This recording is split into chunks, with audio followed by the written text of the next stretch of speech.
So, have you ever been listening to a podcast and thought, oh my God, I totally want to make a podcast? Well, the good news is you can, and you can do so using Anchor. It is totally free, which is awesome. You can record using your computer or your phone, so you can really record and edit anywhere you want, which is rad. You also get distribution through Anchor. That means that you don't have to spend your time putting your podcast on Spotify or Apple Podcast. It does it for you, which is really cool. Last but not least, you can also make money from your podcast because they match you up with sponsors, which is awesome. So go download the free Anchor app or go to Anchor FM to get started. And happy podcasting.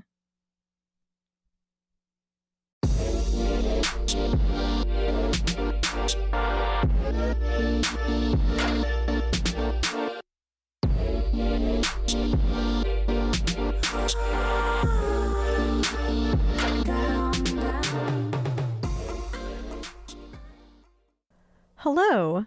Welcome to Why Not Both, the podcast all about how our multiple passions and interests shape our identity and our lives. My name is Pam Schaefer, and I am a musician and therapist in Los Angeles, and I also happen to be your host. This podcast is produced by Laura Studeris, and for this season, we've partnered up with Under the Radar magazine. If you like what you hear, you can hang out with us on social media. We are on Twitter and Instagram at WNB the podcast. And if you really, really like what you hear, please support us on Patreon. We are under Why Not Both podcast. When you join our Patreon, you get a whole bunch of really cool behind the scenes stuff and you get to chat with us. And that's pretty awesome. Thank you so much for your support, and I hope you enjoy our interviews. For this episode of Why Not Both, we got to have a fascinating conversation with the math guru, aka the lead singer and writer of Goodnight Sunrise, aka Vanessa. We had a great time, and I hope that you enjoy our interview. I have hit the record button, and so now we may officially discuss Why Not Both. Oh my God, yes. I cannot wait. Okay, well, how are you? Thanks for having me. Of course. Thank you for coming. Thank you for dealing with haunted Zoom. I love haunted Zoom. Why am I not it's haunted. I was just reading a thread of the faux pas that people have made when they think their Zoom is on mute, and someone was like, yes, I lay on the floor just moaning, and apparently all of my students could see me. Oh my God, I love that so much. That's amazing. I was like, oh, that's fantastic. I guess, what was your most haunted Zoom moment so far during this experience? I think, you know what always makes me uncomfortable is when two of the same person shows up. Do you know what I mean? When it's Liz is here, and then Liz comes in again, and I'm like, and then the person's like, oh, it's just they logged in from another device. And I'm like, is it because of that? What other device? What device? And I'm just like, That is happening. And one's a blank square, and you're like, cool. Yeah. Okay. Yeah. That happens too. Or you know what, honestly, with workshops and stuff, it's weird if it happens and you're like, you know what, I just want to make sure that everyone in the room is legit. Can everyone just turn on your camera and say hi? And one person won't say a word ever or turn on their camera. And I'm like, are you a murderer? Are you a bot? Are you a ghost? Can you give me any sign? That makes me nervous. Oh my God. I hate that. Yes. I hate that. The silent. You know what? Well, and we tutor, right? So we were doing this boot camp last August, and there was one student who never turned on his camera, never said a word, even in the chat. And my tutor, day 3 of the camp was like, what if we have a catfish in our boot camp? And I was like, oh my, I never thought of that, but what if we do? A math catfish. Imagine you did though. Imagine it was some creep that just wanted to be watching kids do math. I don't know. Who knows?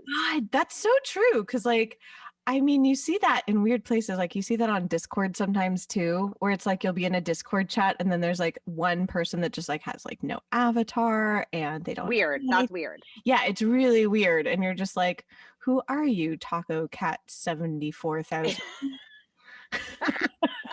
Well, yeah, and like the only good thing is like another tutor was like, no, no, no, I tutored him last year. Like it's a real person. And I was like, okay, fine. Like we know him. But like as we get more into online learning and we start getting students we've never seen before, I'm like, this is weird actually. If like I'm like, no, like who are you? What if you're an old man? Ugh.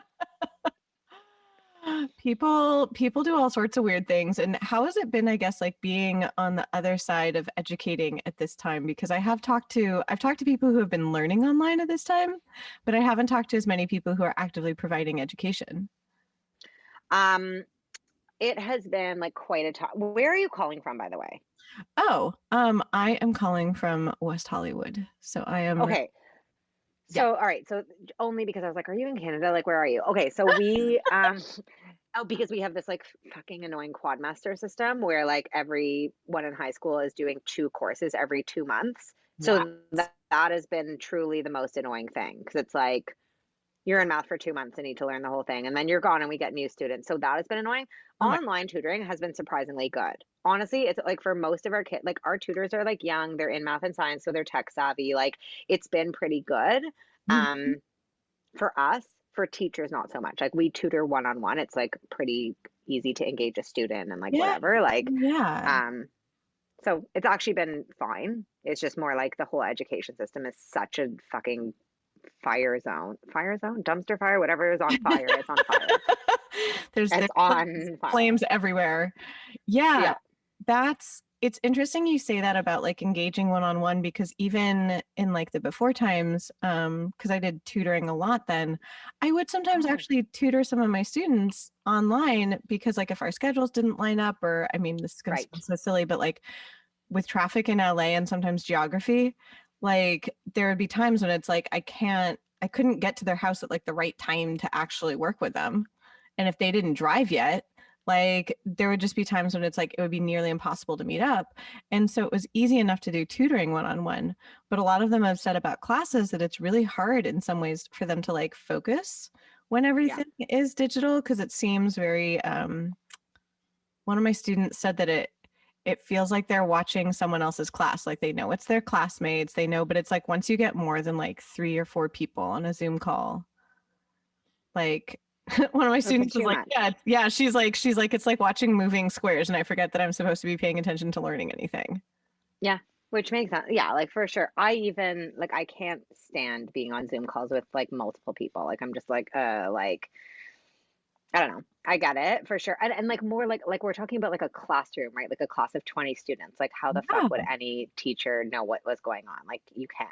Yeah. Yeah. Because you You can't, can't. You can't. like you said, the engagement, because I think that's what's so important when you're teaching is keeping people engaged.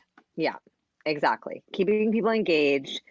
Like they're kids, right? So you have to be able to be like, put your phone down. Like who knows if someone's on their phone? Like you can't Yes. tell, right? Like Yes. there's not you can't do any of that.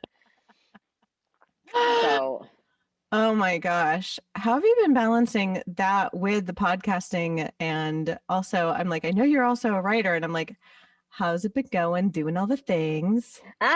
well, I mean, I'm in a band, so the only writing I'm doing is like songwriting. It's been really good actually. Like, I mean, I guess for me in pandemic times, I've like normally I'm doing so many things that in pandemic times it's kind of been nice to not have as many options. So like Mhm. for example, like we're normally playing shows every weekend. I love playing shows with my band more than anything, but at the same time, not being up until 4 a.m. every weekend has given me like weekends free to write music and make music. So Uh, like it's been nice. Like I've liked it. Again, like being in one place and not running around so much has freed up a bit of time. And yeah. um, I do a lot of like speaking about like equity and STEM and stuff like that. And it's been so great for speaking because you can literally speak anywhere, right? So I've been speaking in places that I normally wouldn't be able to travel to, which has been Oh, awesome. And yeah, it's been great. I guess, like, what's one of the places that you've spoken that you were really excited about? Well, I actually, okay, this is going to be like so Canadian, but I just booked like 4 talks at a school in Fort Francis. And Fort Francis is So I'm in like Toronto, and Fort Francis is I think a 14 or 18-hour drive, and they're so far that like they're in a different time zone even though we're in the same province. Oh, So wow. like yeah, so like that's an example. Like it's like I wouldn't be able to. And actually yesterday I just booked a talk in Nevada. How cool is Wow. that? For Wow. me, for us that's really cool. Like I'm like, ooh, Nevada, like even though I'm not going there, like it feels very like, foreign and exciting and like cool. Yes. That's So, and that was just interesting. off of like Instagram, honestly. Wow. Yeah, which is cool. Yeah, there have been so many more like digital collaborations because in some ways it's harder to collaborate from afar, and in other ways it's so much easier. Like you said, like giving talks where it's like if Totally. you're having a digital summit, you could be anywhere and it's hosted by someone in Nevada. Exactly. And like even, you know what? Like people are so into co-writing with music and I've always been like, "Ah, I don't know about co-writing and like getting in a room with someone, but I've done like a bunch of co-writes over Zoom, which is like such like chill vibes. Like you just log on Zoom and you write a song with someone. Like if you're ever getting stressed out or anxious, you can be like, "Oh, like shit, my internet cut out," and just peace out, Which is like That's hilarious. I was just talking with Jenny Owen Youngs about this because I'm a very shy co-writer. I'll like send people what I'm working on as like little, I don't know, like little missives from my music cave. But I was like, I am attempting to summon the courage to do what you're talking about, like writing over Zoom. I haven't had the courage well, yet. oh my God, but do it because now you can just be like, you can just bounce like on Zoom. Your internet can just miraculously go out anytime. Like you don't have to pack up your bags and like walk out the door. Like that's actually what I love the most about Zoom is I love the lack of social pressure. Like you could That's literally true. like, when you just want to disappear when you're in a room and you're like, oh my God, I'm so embarrassed. I want to disappear. You You can. can you can close your computer and just be gone.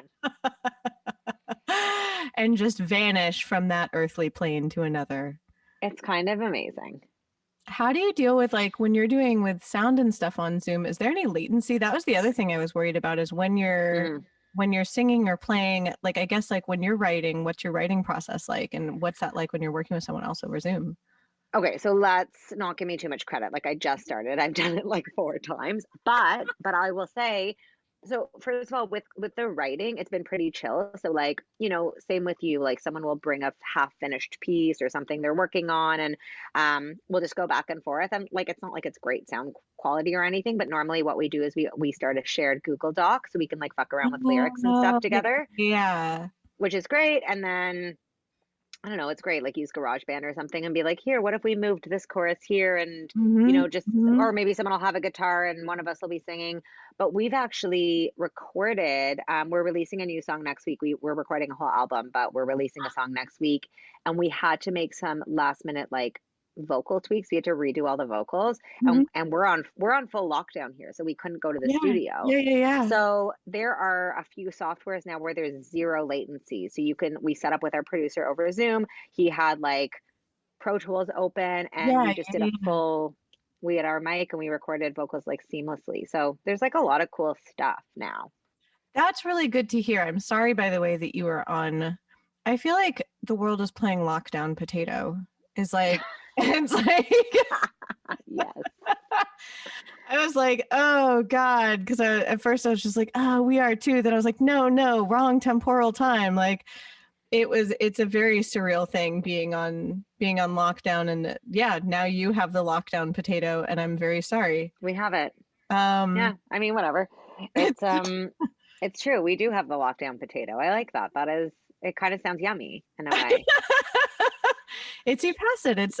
I'm like, I don't even know what game people would play where they're passing a potato. For some reason, it's like you pass the hot potato. And I was like, who thought of this? Were people No, that bored? that's a game. That is a game though. Yeah. I remember that being described in my childhood. And it's only now that I ponder how bored must people have been if they're like, it's exciting today. Who's got that hot potato? Also, like potatoes can get really hot. Like They you know, really like can. Like if it was like out of an oven or a boiled hot potato, like that could burn you. Well, That could scald someone, like a child. yes, yes. I love that you're able to actually work on those things remotely. Like I've been doing remote mixing with people, but I haven't remote recorded. And so that's really cool to know.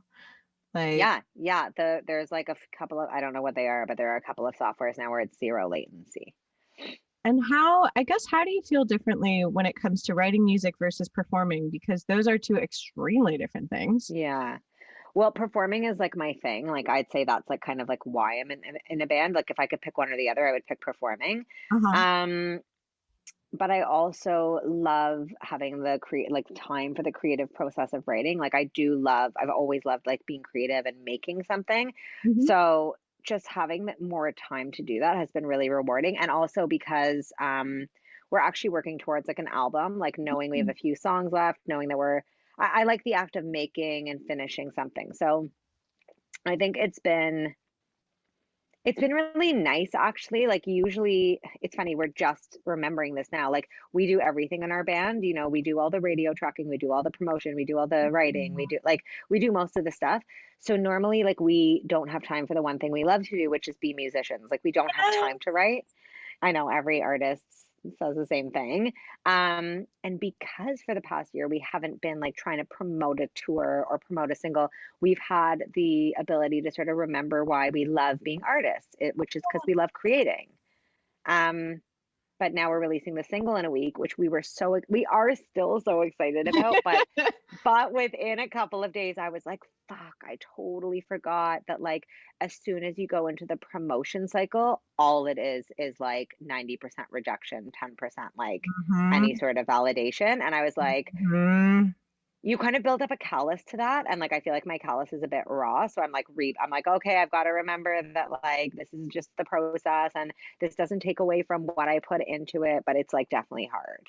Thank you for speaking to that, because I think that people, I mean, obviously they see us when we quote, I'm like, whatever the opposite of rejection is, when we're accepted, because Right. then they then they see us like on a playlist or on a podcast or on like, and so they assume, oh, well, since I saw them, they must have been accepted. But what they don't see is Yeah. like just the pile of rejections. And people, I mean, do you prefer getting an actual rejection, or do you prefer the radio silence where like you email a person and then just like nothing? I am going to make this into a Twitter poll. That's such a good question. I prefer the rejection, I think. I mean, it depends on the tone of the rejection, but I always tend to like when I'm going back into my memory, I find myself saying, "Hey, at least they got back to us." So Yes. I think that means like I hate imagining someone consistently seeing my email and being like, delete, delete, delete. Like Yes.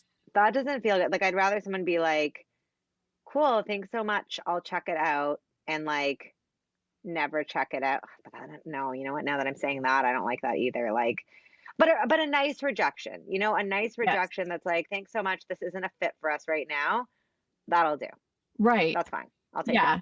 I think I asked because like I just got like the weirdest rejection, and I was like, oh, I What wonder. was it? What was it? Someone told me that they really liked my song, but that it was a little too pristine/pink for their playlist. Are you using Submit Hub? No, like, are you? Yeah, that was on Submit Hub. And it Oh was, my God, I knew it. Look, Submit Hub has the weirdest rejections though. Like literally like the weirdest you've ever heard. it was like How did you feel? confused. It's like, I mean, I've had like other rejections that kind of made sense. Okay, so this is so interesting because we just went through this exact Submit Hub experience like 3 weeks ago with a different single. And I mean, I think I want to write a lyric. I mean, sorry, a song using the lyrics of those rejections. Because like they make no sense. Like, No okay, so sense. no sense. Now, yeah, like it's tough. It's tough. Your question is so valid because like, okay, so in that case, would you have rather that person, I mean, it's different because it's Submit Hub, so they're not really allowed to not write you back, but like, would you rather they said nothing and you got your token back or that they told you that? I don't know. No. That's I For sheer absurdity value, I do appreciate it. Like that's the thing is I'm like, I may have lost the Yeah. token, but now I had an absurd experience and I like those. Well, and not like we're not, these people don't owe us constructive criticism. So I No. guess that's the other thing, right? Like it's like you could just reject me and be like, nope, not for me. And I might Yeah. not like it. You know what? Honestly, like it just feels shitty either way, I guess. I mean, it's nice to know where you stand in a way so you don't keep like you take them off your mailing list and like just save yourself some time, I suppose. Yeah, I was gonna say I like a polite no. I like constructive criticism. If someone wants to give it, but they don't owe it to me. Um, yeah, But I it's don't like there is like patronizing rejection though. Like what about the ones where like, oh, we got one the other week from someone like we've emailed like singles to in the past, and every single like email back is like, yeah, like you're getting there, like keep working on it, like really like the direction you're going. And like this is like the fifth email like that. And I'm kind of like, I don't know why, but it kind of annoyed me. Like I was like, I'm getting there. Like, I don't know, but that's not even mean. See, now I'm just being picky, I guess. well, and also like I could understand that for maybe the first one or two, but by the time you're on the fifth one, you're like, did I get there yet? Like, Yeah, like what? are we there yet? Yeah, I think maybe the type of rejection that I actually really don't like though, that I could say like that really annoys me is the like are you on Clubhouse? I I briefly delved into Clubhouse on the encouragement of a friend and found it disorienting at best. Like I was on it like a few times just to like check it out and see what that ecosphere was like, and it just I felt like my phone was just yelling at me. Okay, so I had a very similar experience. You're being really nice about the language you're using. I found it to be like basically every like part of everything in the world just like magnified. So like for the music industry, it's like, but for the music industry, it's the exact same people that like reject you in the real world, but now they have their own clubhouse rooms and are even louder. Like that's how it felt to me. But just like in the real world, they're under the guise of like, we're here to help you and we want to break new artists, da da da da da. And just like the real world, it's all kind of lip service. And this is the kind of rejection I hate is every piece of advice I would get in Clubhouse would be like, all right, well, here's what you got to do. You got to build your Instagram. Are you on TikTok yet? Are you on TikTok? Because if you're an artist, like that's how you make it. You got to get on TikTok. You got to build your Instagram. And I never, ever got a piece of advice about my music ever. Right.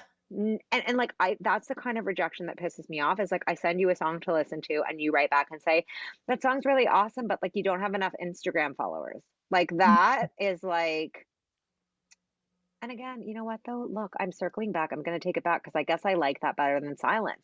Because at least I know Yeah. that like, at least I know that like fuck you, you know. Well, and it's the difference between, I was talking with another artist about how music has become image driven currently, Oh where, my God, yes. yes, where it's like, so you're not getting feedback on the actual music and you don't know how the music is actually landing with That people. is so it. Oh my God, oh my God, I love this. Yes, yes, Yeah, 100%.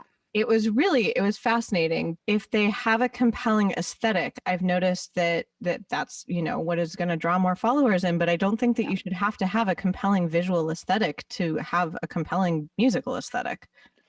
See, like it's so tough, right? Because I'm like, okay, even if we look at like back in the day or whatever, like obviously like rock stars like have a look or like they're, like sure, like it is an industry where like image is important. But I honestly think it was much more common back in the day for you to like send a mixtape or whatever to the radio station and they listened to it and couldn't look up what you looked like, right? Right. Like there's no internet. So like they heard the song and they'd be like, this song bangs or whatever they used to say in like the 70s. And and then like that actually led to something. So like I think you're right. Like I think it's so different now because so quickly you can just like gauge someone's image and aesthetic and like what kind of social currency they have. Yeah. And most, well, look, okay, this is just like evidence of this right here. And I'm sure it's actually not that similar in the States, I don't think. I think you guys have a lot more of a radio life out there. But Mhm. here the radio stations, like basically radio stations only play your song based on streaming numbers unless you're a known artist. So it's like again, like people just want social currency. It's like so strange. Like it has nothing. It has so little to do with music. It's actually really, I'm getting depressed even just talking about it. Oh my God. Oh, well, and I think about like music, I think about music discovery. Like I was reading the story, I fell down an internet research hole of the origins of the song Nature Boy.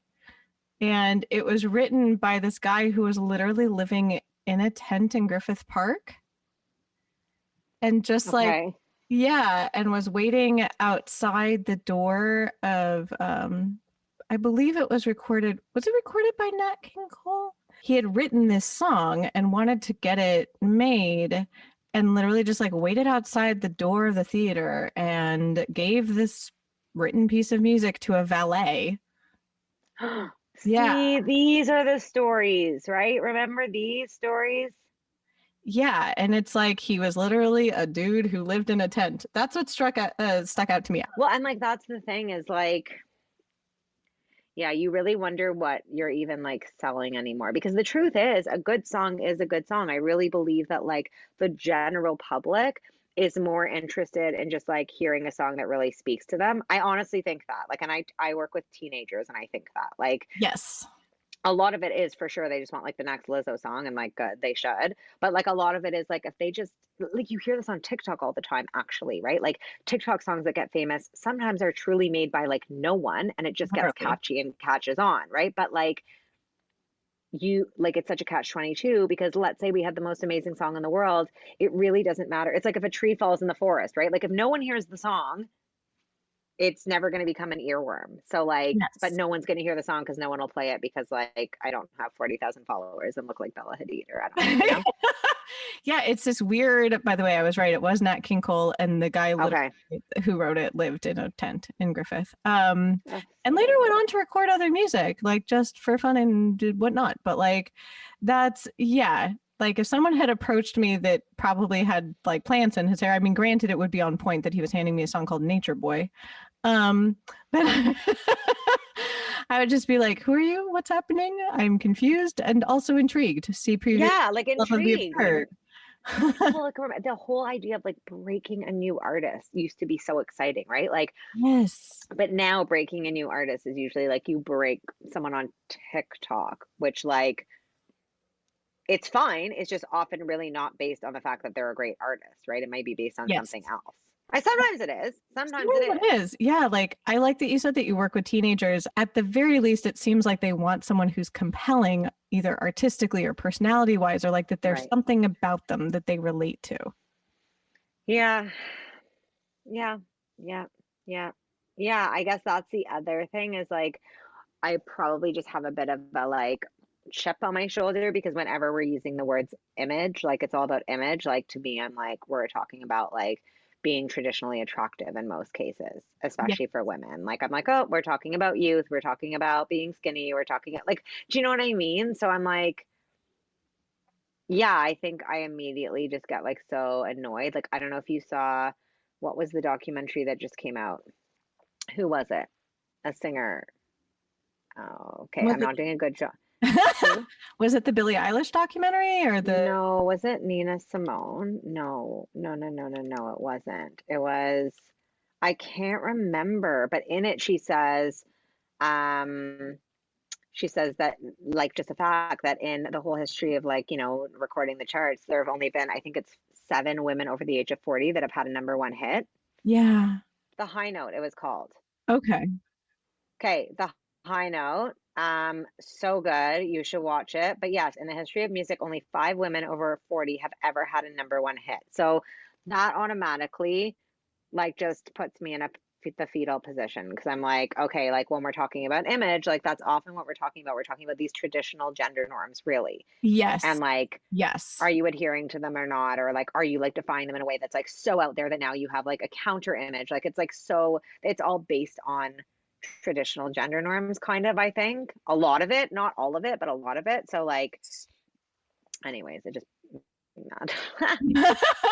As I was just like, as a fellow not 20-year-old woman, I agree with you. And also some of it, like, I mean, thinking about the things that you do, there's also a lot where it's like you don't want to have to paper over your accomplishments because people are intimidated by them. It's like, no, you want to be Totally.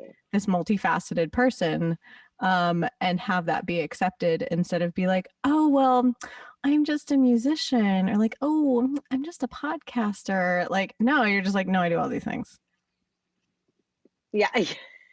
Oh my God, totally. I always find I have to do that. Not only just because people are intimidated, because people are so like they need to categorize, and I get so confused when you are not in a category. So if I'm like, oh yeah, like I'm a musician and I'm a math teacher, they're like, whoa, whoa, whoa, whoa, whoa, like which one are you? And you're like, no, no, no, I'm both. And they're like, I can't, like you're nothing now. But Like which it's one like do they you, cancel each. yes. It's like bad math. It's like they cancel each other out somehow because like they can't compute. You just get an error on your graphing calculator. It's like, no. Yeah, just no. That's exactly it. Yeah, I imagine, do you often get when people are just like, but which one like do you really like? Yeah, yeah, 100%. Or like, well, yeah, that's exactly it. I really find some people, it just like some people just shut down. Like they'll just be like, oh, that's so interesting. And like then it'll trickle off and you're like, okay. Maybe they don't know what question to ask next. Or like they're like, oh, okay. Um, and sometimes I do find myself like playing it down. Like I'll just be like, I'm a musician and a math teacher, which like really doesn't explain, like that's not really it, but like I'm trying to like almost market myself to whoever I'm talking to in like the most easy way for them to absorb it. And by that, I normally Yes. have to sell myself short, which I always hate that. Like I'm like, ugh, like if people just like knew who I was, I wouldn't have to explain. Yes, and it's Which, almost to make yourself like digestible in a way where like you said that people like can yeah, that's it. yeah. Because That's it's like, exactly it. You're saying it like perfectly. Yeah. You know what? It's funny because I'm like, because I have a marketing degree, which again, like that would be even more confusing, but I do. And I'm always thinking about how we like market even like people or products or services or like math education. So I think like that's it. Like you're like you said, you're trying to make yourself consumable. Like that's what we're all kind of doing. Even if you're mm, like curating your social media feed or you're meeting someone at a party and you need to have like your elevator pitch down, like what are you really trying to do? You're right. trying to like sell something to someone in a way that they can easily understand what it is they're about to like purchase. Like, sorry, this is really dehumanizing, but like that's kind of what it comes down to, right? Like, I'm like, I Yeah. want you to be able Yeah. to consume this really easily.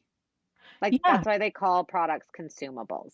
You know, it's like, Yeah, because that's, I think that in a way, it's because when you said like people say it's interesting and then kind of zone out elsewhere, when people don't know how to interact with you, that can feel threatening, that can feel yes, challenging.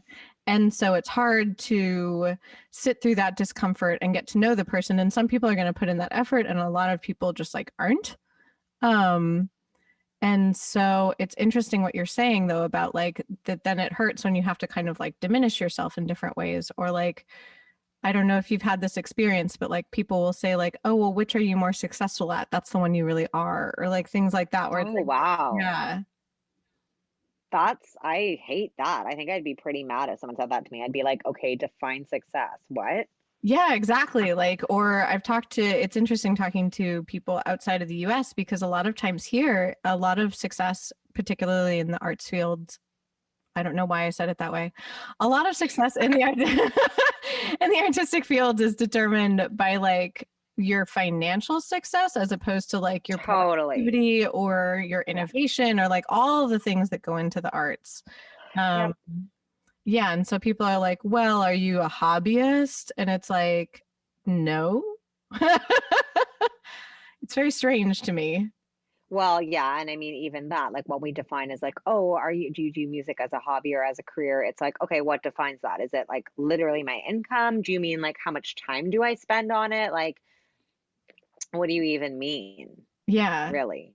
Yeah. Because if we're talking about like how much money you make, then literally we've been in the red for 10 years. So I guess it's Yeah. just like, you know what I mean? It's certainly not just a hobby. It takes up like 50% of my time literally on this planet. So like, Yeah. and we take it very seriously. So I mean, that's again like goes into notions of how we define success, anyways. Like what?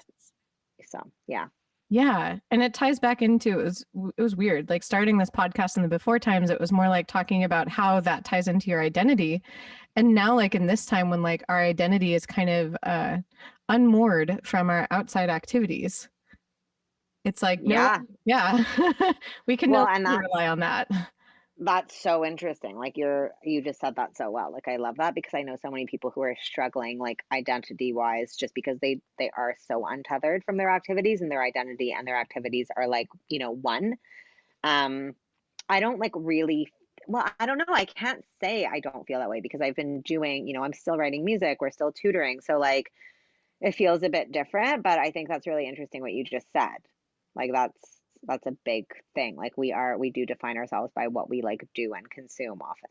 Yeah. And also like how we're perceived, because you're right about when you were talking about how we're perceived online, particularly as female artists, where like the emphasis is on, like you said, like almost to be easily consumed. And people who are easily consumed Yeah, tend to be young and pretty and naive and pliable. And when you're not totally. those things, um, that's challenging for some people, I say with dramatic understatement and pragmatism. Yeah. Yeah.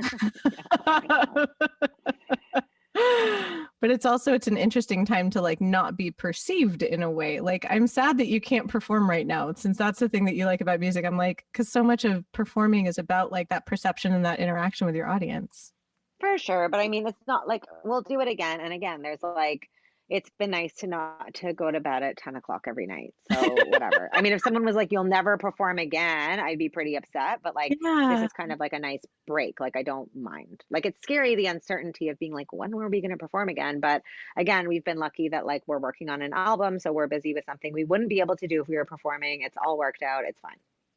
Yeah, because I was thinking about that. How do you balance the performance usually with then the educational stuff that you're doing? Because you're like developing materials and you're tutoring actively. Like, how do you even balance that schedule wise? Because I always find that so interesting, like how people decide to like block their time. Well, honestly, so I run the Math Guru, which is a tutoring studio, and we have like about 40 tutors now. So it's more of a like party host role that I play, where I'm like making students tea and listening to them spill the tea before they do math and just kind Yes. of being around and making sure. So yeah, so um it actually works out pretty well because normally, we play shows on the weekend and during the week I'm at the Math Guru, and it's definitely tight. Like it's like again, like there isn't much time to write music and create. So we really don't get to do a lot of that. Normally we do that in the summer when school is out. Yeah. And in terms of blocking my time, honestly, I'm like very bad at it. Like I need help. Like I'm not like I definitely am not coming on here being like, yeah, it's all about balancing your time and I have it all figured out. Like I struggle with it all the time. Like I'm really this year, like again, like feel lucky that I've had some time to figure out like how I like to structure my days and have a little more time to be like, wow, I feel a lot better when I go to bed at 10. I feel better when I meditate in the morning.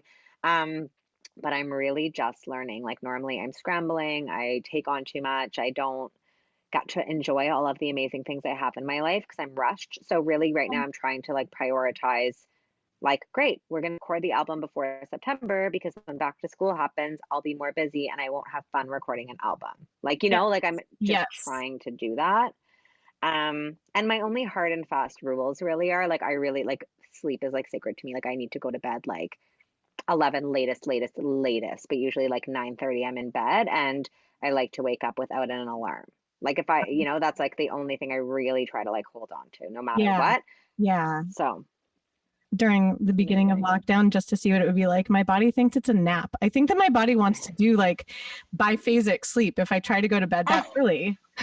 Well, okay, but maybe you like late nights. Like I don't, like I just work best in the early morning. Like by 6 p.m. it's like it's time to wind down, which is like Wow. very, very inconvenient being in a rock band. Like I I'll was tell you, gonna say, I I don't know was what. like, and yet Yeah. performing's your favorite. I was just like, oh man. I don't know what we're gonna do when we get back out there because like honestly like I've kind of like known that but like I've never even had time to like explore it before COVID, and now I've had time to be like okay, when I do this consistently, like wow, this is what my body wants to do, like this is what I want to do. So like I really hope we just get famous soon because honestly the famous artists, like think about it, if you go to like a Billie Eilish concert it starts at what, like 8, Uh-huh. and Uh-huh. they're done at like 10, right? So Uh-huh. it's like I'll be fine when I get to that tier of fame. Yeah. Unfortunately, the tier we're at now is like we get the last slot at 1 a.m. and like I don't know when Yes. like that's not going to work for me. So like Yeah, I guess we have a few months to get famous. So There we go. There we that's what go. it is. That's what it is. Oh my God. That's so funny. And I hadn't even thought of that, of like how, what it's going to be like in regards to like what shows are going to be like after this, what our culture around shows is going to be like. Cause I'm like, oh man, I don't know how many times I've invited people out to late night sets and how many times I've played late night sets. And the thing is, I actually am a night owl, but Oh, okay. but now I'm used to being a night owl, like in my own sphere or with my own like little chosen people. That sounds so creepy. It sounds like I've hoarded Mm-hmm. humans in a matryoshka. I like it. It sounds like a witchy ritual vibe. I want to come. I mean, that's very on point. I was just like, she says, looking over at her collection of candles. Look at my altar. Oh my God, that's beautiful. I thought I saw a candle and I was like, oh, what's the spell candle? Tell me about the spell candle. Well, Jupiter, because Jupiter went into Pisces today, and there's all sorts of like Yes. drama happening. I did like a big Jupiter meditation this morning for our new single coming out. Like I did a full like wrote down all my manifestations, like burned like a bunch of like weird shit. Excellent. I did a nice like Taurus new moon intention setting and I did a good reading. So I was like, With okay. what? With what? With cards? Yeah, I really like the Rider-Waite Smith deck. Like I do want to get an Oracle deck because uh-huh. Yeah, yeah. I want you to give me a reading. Well, I feel it because I don't really have any witchy friends. So it's just me doing this by myself. And I really want to like, I want to have like I don't know, I want to do rituals and spells and stuff. Like I'm just getting into it. So like I I'm just need a I'm community. I am verbally jumping you into my coven. I really, really want to come to the coven. I Yes. do. Okay, please invite me because I do these coven meetings. Do you know Eliza Kelly? No. She's like an not an Instagram astrologer. I shouldn't say that. I know her. She's amazing. She's like, she has these coven meetings like new moon, full moon. It's like 400 people. Like it's a Whoa. big, she's like a big ordeal, but it's like so nice. But I don't have my own like community of a few people. We actually like do something, I Yeah. want to like light stuff and I don't know. She like, I don't know anything about like I haven't even done a spell yet, like I need to like, yeah, I would love to have like more of a community that we can like do stuff. Yes. Oh my God. Okay. Yes. Yes. Yes. Yes. Yes. Keep Yes. me in mind. I will because I was like, I love doing rituals with people because just like you, for a long time, I was doing them on my own. And it is a really nice practice on your own. And it does like kind of enforce, like, kind of in a way, like routine and intention. And then that's where your energy goes. But when you can amplify that with other people, like, that's really beautiful. Sounds very interesting. I'm into doing weird rituals. Cool, cool, cool. Excellent. I'm glad that this has taken a turn for the A esoteric. real turn, a real Yeah. turn. Surprise. Yes, I was just like, so I will invite you. I will send you also a project I'm working on where I've been making digital sigils and then collaborating with visual artists for them. Oh my God, what? Okay. I need to know about this. Yes, I was just like, oh, there's much witchery to be had. I love that you set up your altar for your single launch though. Like, I guess when you have time to actually do these rituals, like you said, you do feel better. It's Yeah, this morning I knew I was like being all crazy. I'd overpacked myself. I was like near burnout. We've been working on the single, and I was like, I need to take a pause to actually not just like blast through this whole release period doing stuff and then like being unhappy when I don't get the results. I was like, I need to actually remember like why I'm doing this, what I actually want, like feeling like yeah. manifesting feelings of pride and fulfillment, like so like it was good. It was a good reset this morning. Yeah, because that's one thing as you're talking about it that like you were able to kind of like slow down. Like, I mean, there's been like the whole lockdown potato, but now there's also the like, what have you learned from lockdown potato? Where it's like, what do you want to take what do you want to take with you from the lockdown times into the not lockdown times? Where it's like this purposefulness and this sense of, like you said, like having a sleep schedule that actually works for you and actually having ritual that works for you, that you're like, no, I actually do feel better when I do this. It's like how to not lose track of that when we get to people again. I know, and that's like I'm honestly scared for that. Like I'm not confident. Like I'm like, okay, like I don't know, because our lives look different. Like it's like when my studio opens up, my life, like that's different. Or when we have to go to shows, like we're physically going to be in a different environment. Like it's one thing, like I kind of like being in my one environment. I'm not very bothered about not being able to go out and see people. Like I'm in nature. Like I like having no social pressure. I kind of like it. So I am a bit concerned, but also like I think I think the principles are the same. Like I think we have to like really take this time to realize what we're willing to compromise and what we're not, and whether like some compromises are worth it. Like, playing a show is going to be worth me staying up and sacrificing my sleep schedule in many instances, but playing some shows won't be. So I think I have to really like, I think that's important for me to know. Like, if it's a show that is shitty with mean people and like only five people are going to show up, maybe it's not worth that 4 a.m. sacrifice. If it's Right. a show with an awesome band that I love and kind people where we're going to be in front of an audience that's going to support us, maybe it is worth it. So I think it's definitely going to help, like, to be like, here are my priorities and like, at what cost am I willing to let them go for a night, you know? Yeah. Yeah. Because when you were saying you're like, okay, we've got like a few months to be famous. I was like, Yeah. What? That can happen. I have an altar. It can I was totally like, I happen. love that. I was like, one, I think you could do it. And I two, think we can do it. it's like it's being judicious because I think that in some ways, before at least I know I was a little more frantic in like trying to like not miss opportunities or play shows even if it didn't Yes, serve me. Like, exactly. And we've like, look, we're about to celebrate our 10th anniversary. So like, I think it's like time to take stock and be like, we don't have to say, it's just like everyone now being like, you've got to set boundaries. You can't say yes to everything. Like, yeah, sure, you're right. Like, especially as a musician, you feel like you have to say yes to everything. yeah, But once you start getting a little more experience to look back and be like, what things actually did serve me and what didn't. And yeah, sometimes you just do things to get your name on a show poster and it is worth it. And sometimes it's not. So like, I think it's just about learning from those experiences and like, yeah, just making sure what you're doing is like in line with your values. And at the end of the day, like things are balancing out a bit. yeah. Because I think, like you said, that it's like at the end of the day, things are in line with your values. Because when you were like, so about time blocking, I knew. I need to though. When it I do it, I'd love help with that one day. I was like, it's hard. Like, as you may have noticed, I have ADHD. And so I've had to work really hard at it. And still, sometimes it gets a little floppy. But it's like, it helps when you're thinking, well, what's in alignment with my values?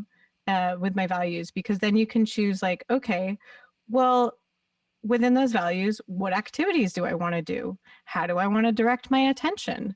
Like, and if you use that as a guide, it can really help with that. Like, well, what should I be doing with this chunk of time?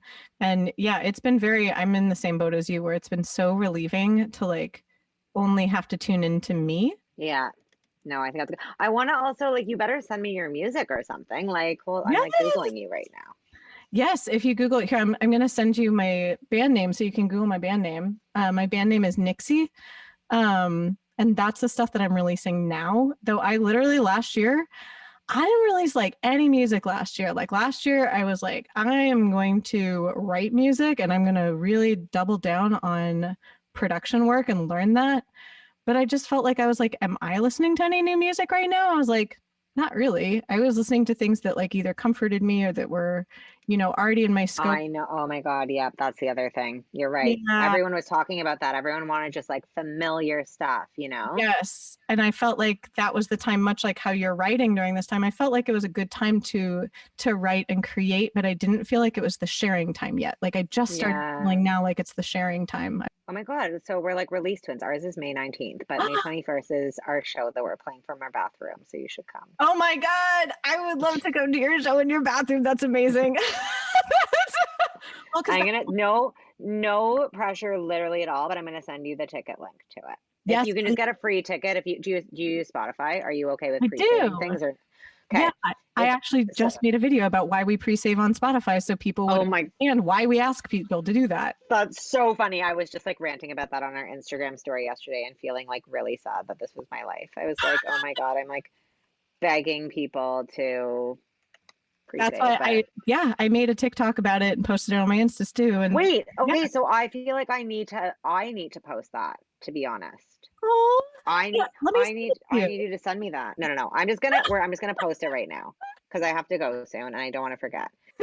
Now I'm just listening to your music. Oh, this is very meta. I'm so excited. Oh my God, that's a song I made about a DM that a guy sent me. Oh my God, I'm so excited. Okay, but Thank you so much thanks for having me. What was that? We got this together.